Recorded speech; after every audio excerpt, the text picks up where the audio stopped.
Hi, I'm Dr. Lori Watson and the co-host of Foreplay. I'm your co-host, George Fowler, former firefighter, your couples therapist who loves to talk about sex. Woo! Let's discuss everything about the best sexual techniques to building your emotional intimacy, which is really necessary for great sex. We bring sound, concrete tools to reframe your relationship problems and learn how to fall in love again and feel desire. Listen to Foreplay Radio on the iHeart app, on Apple Podcasts, or wherever you get your podcasts. Hello, everybody, and welcome to this episode of Marriage Therapy Radio. My name is Zach Brittle. I'm here with Laura Heck. You know, in this episode, we're talking about kind of the big questions of life. What's it all about? This comes up for a lot of couples, particularly when they're about to do the empty nesting phase.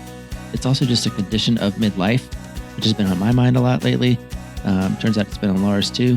We're still having trouble solving her microphone problem. Good news is I think we figured it out. Bad news is her new mic doesn't arrive till tomorrow. So trust that you'll bear with us today. For now, this is a very cool conversation. Stick around. So I've had this really interesting experience. I moved to Bend about 2.5 years ago, and I'm on this road trip. And this road trip was really kind of designed around my son going back and seeing his best friend, his girlfriend, who lived right next door to us. And so we're here in Salt Lake, and I'm having this experience of feeling like really well known. And I don't know. It's like I've gone for 2.5 years of not feeling well known, having a lot of fun friendships with people, but not having it be very deep or feeling like people know me very well. And then coming back to Salt Lake, where for whatever reason, the relationships that I had here were quite deep. Maybe it was because of the life cycle I was in, because Golden was young and that was just a tough time for me, and I was maybe more vulnerable. I don't know, but it's just been a really great experience, but also kind of strange of not recognizing, going from not even knowing that it was an issue of not feeling well known to all of a sudden feeling like the people around me know me very well. And I don't know if you've ever had that experience, but it's kind of made me almost a little sad to go back to Bend and have these, I wouldn't call them superficial relationships because they're great, but just, I don't know. It's just this weird moment of having this experience here. You're still muted. Sure. Oh, man. Sorry. I'm like, yeah. I know. Oh, yeah. I get it. I'm doing the whole thing. I'm like empathizing and listening, and my mic's just not on. Not at all. That's okay. Okay. Yeah, you're having a little bit of a moment, aren't you? Sort of doing some reflection and kind of trying to figure out how to make sense of your life and your relationships. And that's such a good therapy response there. It's very reflective of you. Yeah, I get it though, man. I am having similar experience. I don't want to make it about me, but I think there's something really real about what you're describing. Mm-hmm. Like I had therapy a couple weeks ago, and or the last therapy session I had a couple weeks ago, was really jarring for me. And it was because I got into a conversation with her about how much I long for high school reunion type experiences, or which is the experience of going to a place and just feeling known, feeling like you can just sort of be, like kind of just be who you are. Yeah. And people kind of go, that's who you are. And then unapologetically you, I think is kind of the way I want to experience it. Yeah. And I'm happy to think out loud with you about it. I think there's something about being able to be in a space. This is why I think the value of Salt Lake City is, this is what I think you're experiencing. It's anything like what I'm desiring, but it's like, you get to kind of go be you. There are no consequences. And then you get to kind of go, okay, I'm out. And now I'm going to go back to my life, and I'm going to be fuller with a little bit more full energy. And do this thing where like you have to actually live your life and do the stuff. And like, you have to have tension with people, and you have to kind of grapple with tension. That's such a good word to describe kind of what's going on. Like, I know that, the people I've been spending time with here, it's such a short amount of time, but I'm having dinner with a girlfriend, and at one point, like, the husband looks at his watch and he's like, oh, it's 8:00. Like, Lala's going to turn into a pumpkin. And number one, he uses my nickname, which makes me feel seen and known, which is very interesting, this idea of nicknames. So he uses my nickname. He also knows, he goes, would you like a coffee? And I was like, no, I got to get to sleep. And he said, oh, come on, you and I both know you're going to be sound asleep by 8:30, regardless of what kind of caffeine you put in your body. And I sort of had that moment of, wow, like you know me, you know enough to joke around with me like that. But it's a weird experience. Like, and the reason why I'm talking about this idea of feeling known is because there's an actual topic I want to get into, but this is sort of the segue. Okay. What's the point? Why are you talking about this? It's free therapy with Zach. That's why. But it almost feels like a weight is lifted. Like I don't have to work so hard. In being who I am and having people just go, oh, that's just you. And I still choose you. And I think in Bend, I don't feel chosen yet for who I am. I'm still not really feeling like people see me and still choose me. Does that make sense? Yeah, it does make sense. I think what you're describing too is like everyone in your environment right now is choosing that it's more important to be connected and in our skin and peaceful than it is to like win an argument or advance a point of view or make a decision about swim lessons, or like everybody is sort of suspending kind of the urgency of the day to make sure that you're just kind of chilling, right? It's why, by the way, I've been thinking about this a lot. I figured out exactly how I would have read Richard Sherman in the hot tub, but it's kind of like being in the hot tub with these people, some of these people that you don't know at all, but there aren't really any consequences. Like if you're kind of like, oh, I don't like this, you can be like, okay, bye. You know, and so you don't have to do the work of actually staying in the day-to-day relationship with people that you're going to share a lot of future with. I think that is just really real. Do you think, just a side note, but do you think that because so much of everything is virtual these days, even the relationships that you have with your coworkers is now virtual, that we're removing so many of the consequences of being in relationship with folks face to face, that relationships are evolving in a way that's maybe unhealthy, of not truly feeling seen or known because of those consequences that are removed? I think the answer has to be, of course. Okay. Like, of course, when you remove layers of humanity from the equation, then it removes the stakes, right?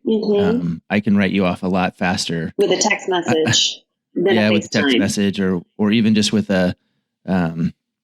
even with clients. Like I'm onboarding a couple of new clients right now, and some of it's online, and it just feels like I don't know if they're going to come back or not. And it's weird even that I feel like anything at all about that. Like that's a new thing for me too, because I do want to be in relationship with people.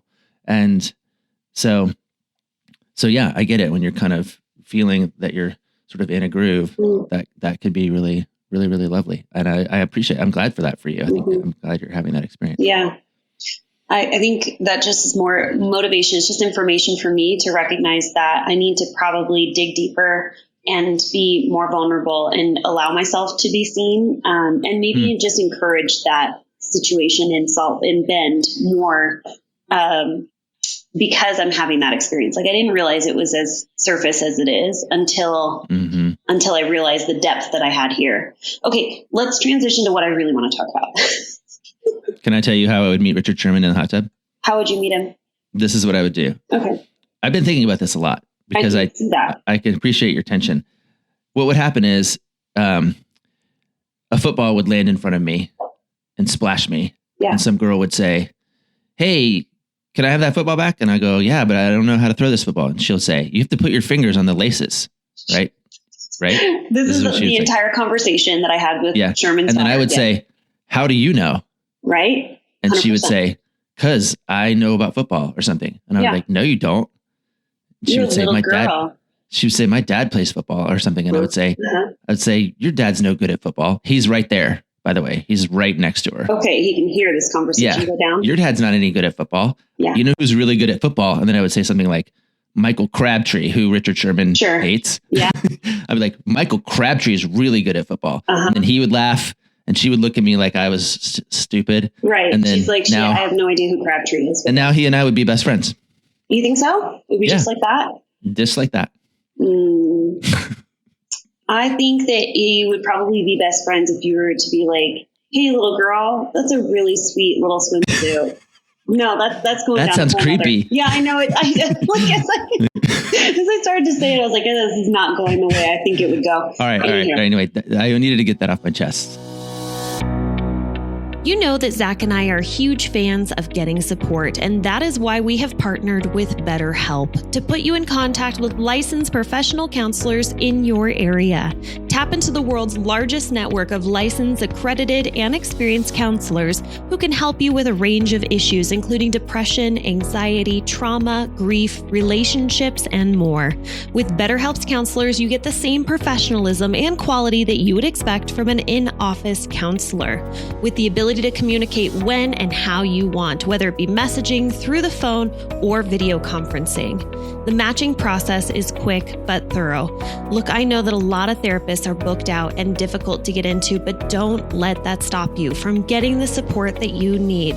The cost is less than half of what Zach and I charge, which is kind of unheard of. And when you register with BetterHelp, you are supporting Marriage Therapy Radio. Go to trybetterhelp.com MTR. So it's trybetterhelp.com/MTR to register with BetterHelp. TRYBETTER help, HELP.com/MTR, and you receive a special discount as a Marriage Therapy Radio listener. I'm excited about your topic today, to be honest, because it's right in my sort of personal obsession wheelhouse. So let's do it. Well, it's kind of the phase a little bit of what you're going through. So what I'm wanting to talk about is this idea of empty nest syndrome. And the way that I would say is, when you're thinking about empty nest, you're doing kind of several things at once. You're taking a family unit and you're changing the structure. So you have a child or multiple children leaving the home. So that changes the structure and that changes the family dynamic a lot. But you also are changing the dynamic then between parent and child. And then you're also changing the relationship between parent and parent, where now you're having to reconnect and sort of figure out, how do we navigate going to a place where we're no longer necessarily active parents in the role that we once were, focused on the kids, but now we're back to being lovers.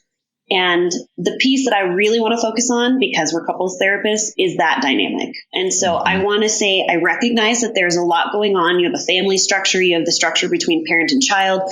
I want to talk about specifically the couple. What do you do to either prepare, or maybe you're in the midst of what's going on with empty nest, and how do you keep that relationship humming along, preparing for that, or strengthening it in the midst of it? That's what I want to get your opinions on, your thoughts. Why do you want to talk about that? Like, where is that coming from for you?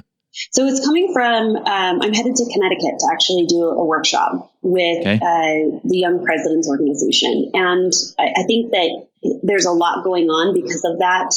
You have a lot of at least one person in the household is in a place of like real position of power and busyness and focus on career because they're presidents or leaders in their organization. But anyway, I'm doing a workshop for couples on this specific life cycle phase. Yeah. So there's of course a second part of that, which we don't have to get into, but usually around the time the nest begins to empty, those employees are beginning to think about the end of their career. Right. There's also retirement sort of thinking. Yeah. So for me, a lot of the reason this is on my mind is because, yes, I have an emptying nest, right? Like I've got one that's in college and she was just home for like a week or so. And so just thinking about how to parent another adult, like now just parent an adult, period. Yeah. It's crazy. I think I'm also like, my new thing is like, I'm almost 50. But like, I'm really grappling with like this midlife. I don't even want to call it a crisis. I feel like it's more like a midlife reality, or midlife situation. It turns out, I've been reading a lot about this. It turns out this is kind of a big deal. Like in psychology, they've given a lot of attention to the transition into midlife. Like, what have you been all the way back to like Freud and Jung? Like, no, I'm like really learning a lot about how to put words to things that I'm feeling anyway. And a lot of it, this is the beginning of my answer, is a lot of it is specifically around role confusion. Okay. Like, well, we establish these roles, right? Like you, as parent, or as thriving career individual, or as or it's like primary caregiver is a big one, right? But those roles also include identities around our libido, or identities around our finances, or identities around our. There's another life cycle. So you have one person retiring, you might have another person going through menopause. There's a lot going on. Women in particular have a very specific signal about midlife, right? They're sort of like, hey, for X number of years, let's say 50, you, minus the pre-puberty ones, right? Like for 50 years, you are a childbearing creature. Mm-hmm. And now you're not. Mm-hmm. Now you are not that. And listen, by 50, maybe most people have decided they don't even want to have children. That's not actually what I'm talking about, but just the sense of, I was a thing and now I'm not the thing anymore. Yeah. Or I was a thing and now I'm a new thing. But what is that new thing? That is the problem. Yes. That I agree with you. What is that new thing? Mm-hmm. There's, I've talked about this, a book called The Second Mountain. Have you heard of The Second Mountain? You've talked to me about The Second Mountain. I downloaded it on Audible, but I don't drive anywhere long enough to be able to. Yeah, I know. Darn you, COVID, taking away my transportation time. You could go for walks, but he kind of talks about the new thing. So you spend a lot of your time, right, in the roles of what you have taken on. I've taken on the role of, I'm of childbearing years. I'm going to bear some children. And my role is caretaker. I'm going to make sure that these kids are well fed, make sure that when they're going to school, like they have all the things that they need, whatever that might be. You climb that first mountain, boom, boom, boom, boom, boom. You hit the top of the mountain and you're like, wow, look at all the things that I've accomplished. And you get to the top and you have this experience of like, but why don't I feel fulfilled? Mm-hmm. Like, why don't I hit all the things that I said I need to hit? I'm 50 years old, going through menopause. My kids are leaving the house. They're all successful, going off to beautiful universities that I would always hope for them to go to, whatever, right? Like you've gotten to the top and you look around and you're like, I thought that this was going to feel a lot better than it does. Totally. I thought I was going to feel that feeling of like summiting. And what he talks about is there's actually a second mountain. And that's what I'm talking about is like, what does the second mountain look like? And how can you and your partner like link arms and master that second mountain together? Because I think that there's a lot of dividing and conquering that occurs during that first mountain. If you think about what it takes to get to summit it. And so now I'm thinking about how do we make that transition where it's just the two of you again. It's kind of like you're at the bottom of that first mountain again, but now you're at the bottom of the second mountain. You have a bank full of money. Hopefully, you got a lot more intelligent from experiences that you had over the last 20 years together. And what's the new role? Like, are you carrying 70% of the weight on your back and your partner's carrying 30%? Are you at the point now where you can carry 50-50? I'm just thinking of this like mountaineering metaphor. Yeah. I mean, I think, my first answer won't surprise anyone. It's the idea of like, as early as possible, make sure you identify your priorities on the first mountain, right? Like I have a new client right now who is 35 and retiring. Yeah. Has at the first 15 years of her career, she just made more money than she knew what to do with. Right. But did it in a way that was sort of singularly focused. Like I was sort of focused on my career and so therefore not my relationships. And so here she is now trying to figure out how to do relationship and it is confusing and challenging and it's almost, there's some grief there because I did this mountain thing. I conquered it. I did it. Right. I did it. Yeah. And now I don't, and now I'm like, what am I supposed to do with the rest? So that is but okay. So fast forward to, 45, 55, you're having that same experience, but you're not in the prime of your health. You're not in the prime of your energy. You don't have a whole lot of like, at 35, you have maybe 55 years to look at, Sure. You cut that in half. It's a little bit more despairing. So you have to deal also with just the sense of mortality. And so all of that to say, my primary bias is make sure that you, as soon as possible, can identify what the first mountain really is about for you. And I think we label things like, career success or children's success or getting our kids into the right school or, whatever, without really going, but what I really want is solid relationships. What I really want is to be like deeply connected to my wife or my husband. What I really want is to make sure that I'm raising, we all know really smart, athletic kids that are also assholes, like raising really, really emotionally intelligent or really,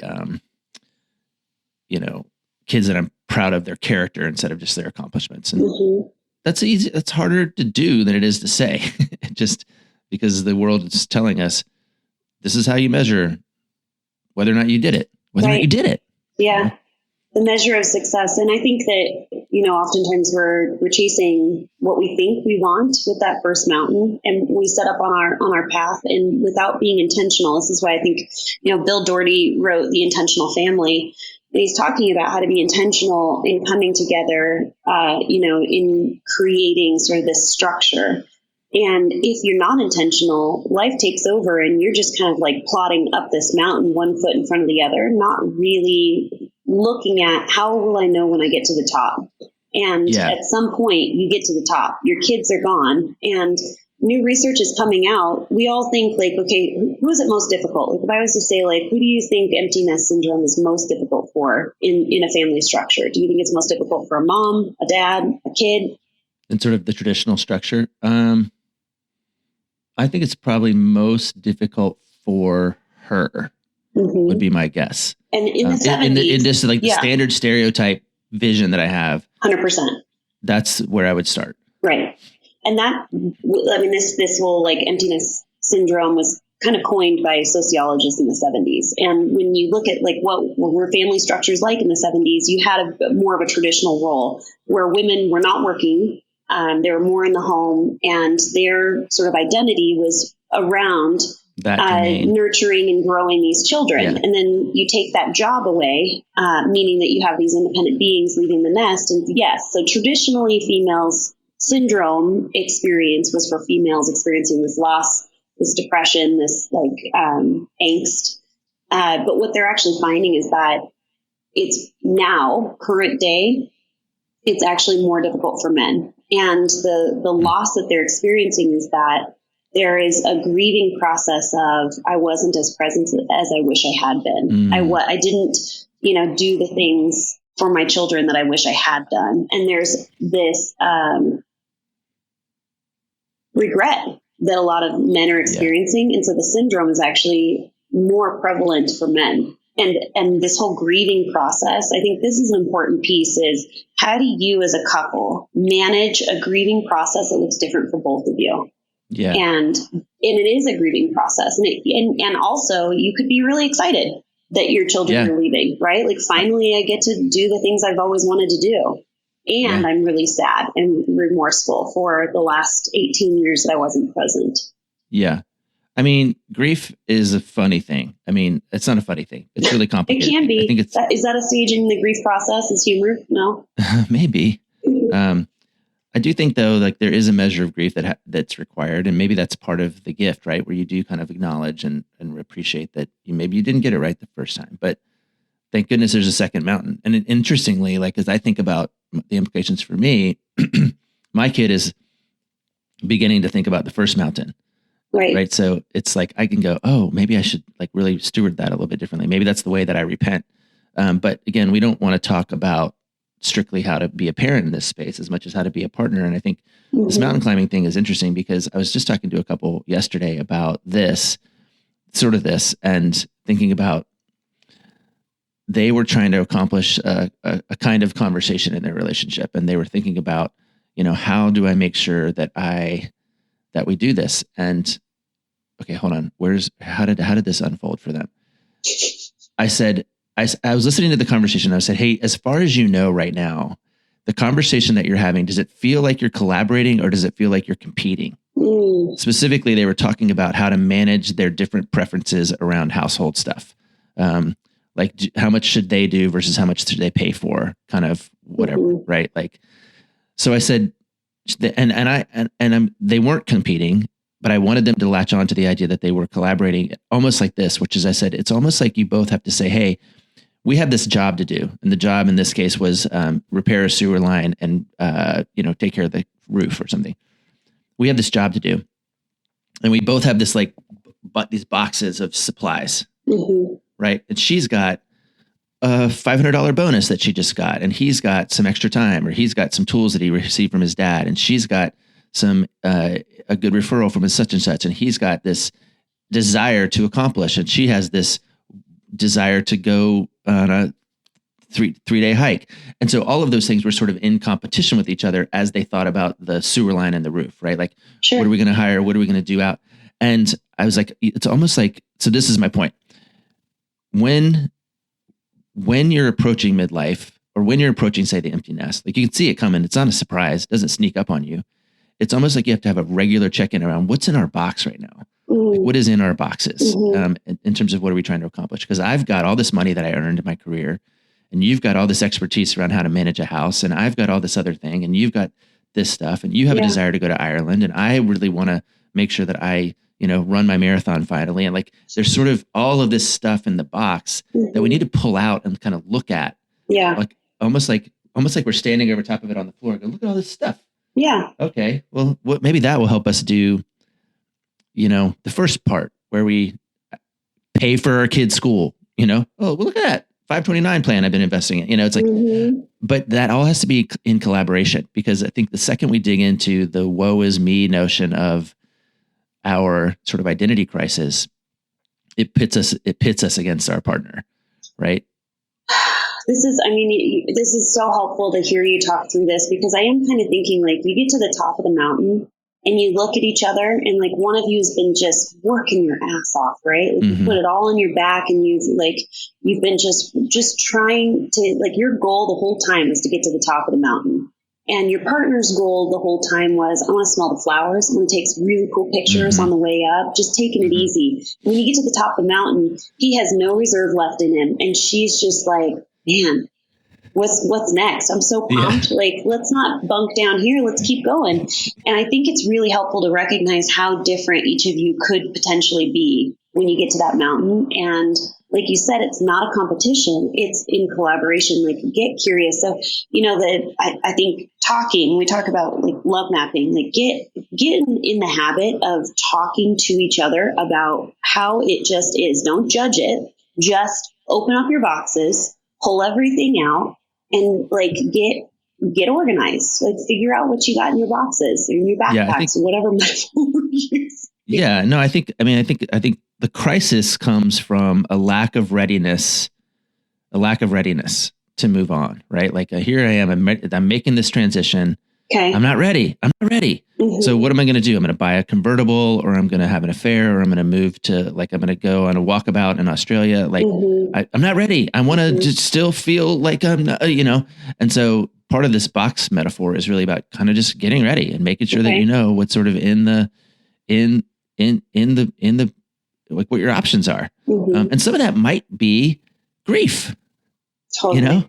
I need to grieve because I don't have my friends. Like, I have a guy right now, again, going through sort of the latter part of what we might define as midlife, but he's lost 3 friends to COVID or heart attack or to an accident within the span of this last 2 years. And he's like, all my friends are dying. Yeah. Like, I don't know what to do about that.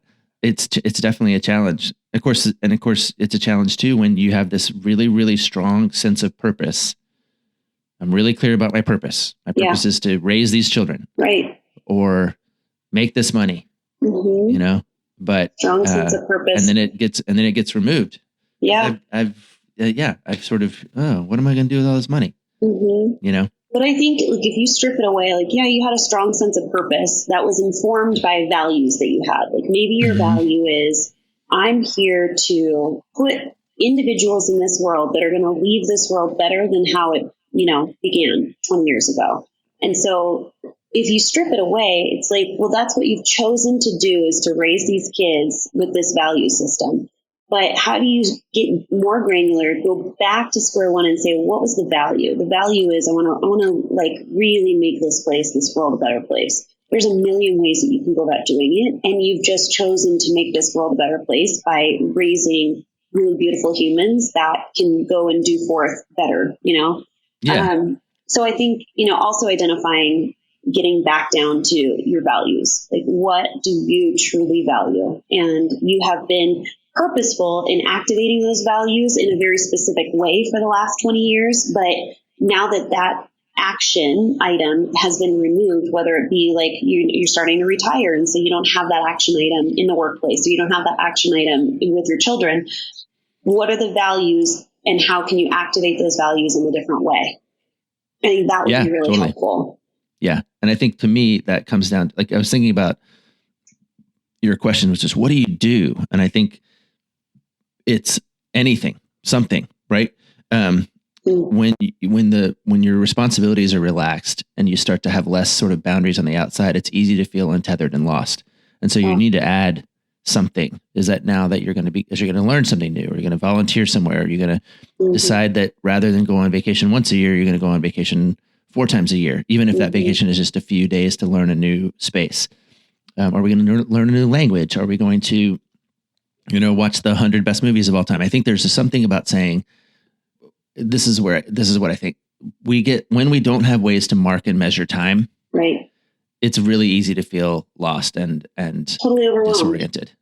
So, find ways to mark and measure time, that are consistent with your values. The problem is a lot of people don't know what their values are. Right. A lot of people don't have any idea. I had this really interesting question, and I won't remember it exactly, but it was sort of this idea that if you lost everything today, your house was on fire, your family got, whatever, something terrible happened to your family, you had no more money, you had, who would you be? Because that's who you are. At your core. Realistically, would you be the person who rolled over and died? Would you be the person who started a new business? Would you be the person who tried to clean up the rubble with everybody else? I don't know. There's millions of options, but that's who you are. And then how do you, and then that's kind of what happens when you hit midlife. Sort of your family goes away, your house isn't the same, your identity is vanishes. So who are you? I think there's more to unpack here, because I think what we're nailing on is it's the preparedness, it's the readiness. I'm not ready. That can be really angsty.